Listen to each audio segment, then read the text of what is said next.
Whether it be your first horseback hunt or even your 20th, it can be a little bit intimidating. That's why when you book a hunt with S&S Outfitter and Guides, you get our tried and true packing list. Watch this video to see how all of those items come seamlessly together for a successful day hunting in the field. And be sure you subscribe to the channel so you never miss another moment with S&S Outfitter and Guides.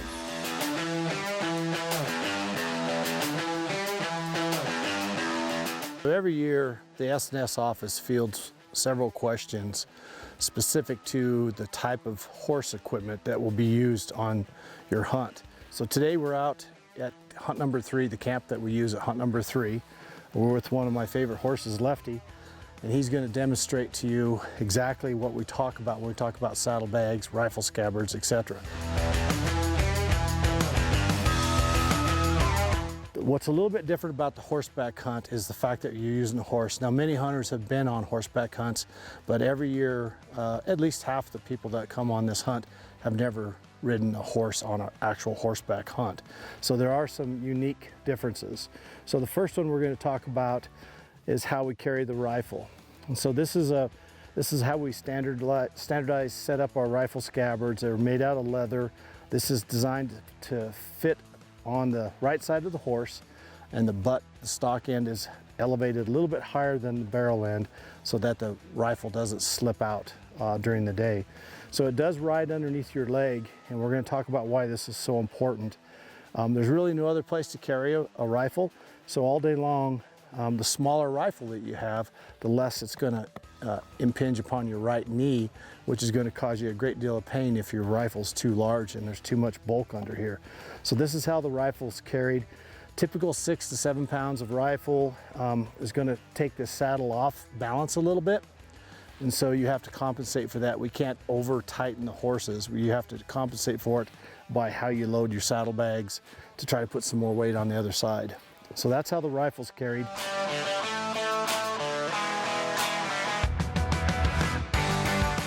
Every year we have a lot of questions about our stirrups. So this is a standard type of boot that you're going to wear when you're hunting in cold conditions. We do use oversized stirrups on all of our saddles. We get this question 8-10 times a year. I promise you all of our saddles are rigged up with stirrups large enough to take a full-size hunting boot, whatever size it may be.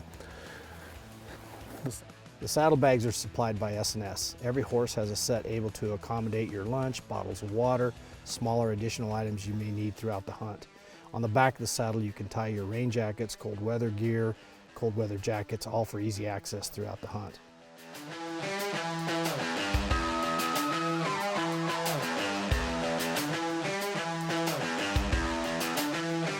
Each day on the hunt number 3, each guide leaves the camp with a pack horse in tow. And that pack horse has a set of panniers. It's going to have the meat sacks. These meat sacks are used to put the elk quarters in. So in the field, as your elk are harvested, we lay a canvas tarp on the ground. We skin the quarters off the elk. We put each quarter in one of these meat sacks, and then it's put in these special panniers that are well ventilated so that airflow works and doesn't cause your meat to stay hot and overheat. And then we also use these pack saddles. Each day we ask you to go ahead and bring a backpack with you on your hunt, so your extra gear and that sort of stuff is carried in this backpack. But rather than carrying it on your back when you head out in the morning, we'll take these backpacks and we sling them over these pack horses to be carried that way all day long until we start harvesting elk. Once we get elk killed, we have to use quarters in these panniers, then you'll carry this backpack on your back to camp rather than leaving it on the pack horse. So it's pretty handy. It's a real nice system because as we kill elk, we go ahead and take care of them. We don't have to waste another day the next day going back out to get those elk quarters in from the elk that we killed the day before, so that it actually increases our amount of hunting time. We've got another horse in the scene, Gus and Logan, one of our guides. When you bring out these larger rifles with the big turrets, the big scopes, the longer barrels, we have to use these oversized scabbards to carry these larger rifles. So what that does during the day, it puts more weight on that side of the horse, so it's harder to keep that saddle centered. So you're going to spend a lot of time during the day trying to pull that saddle over, in addition to the fact that your knee's going to be in a really exaggerated, uncomfortable position.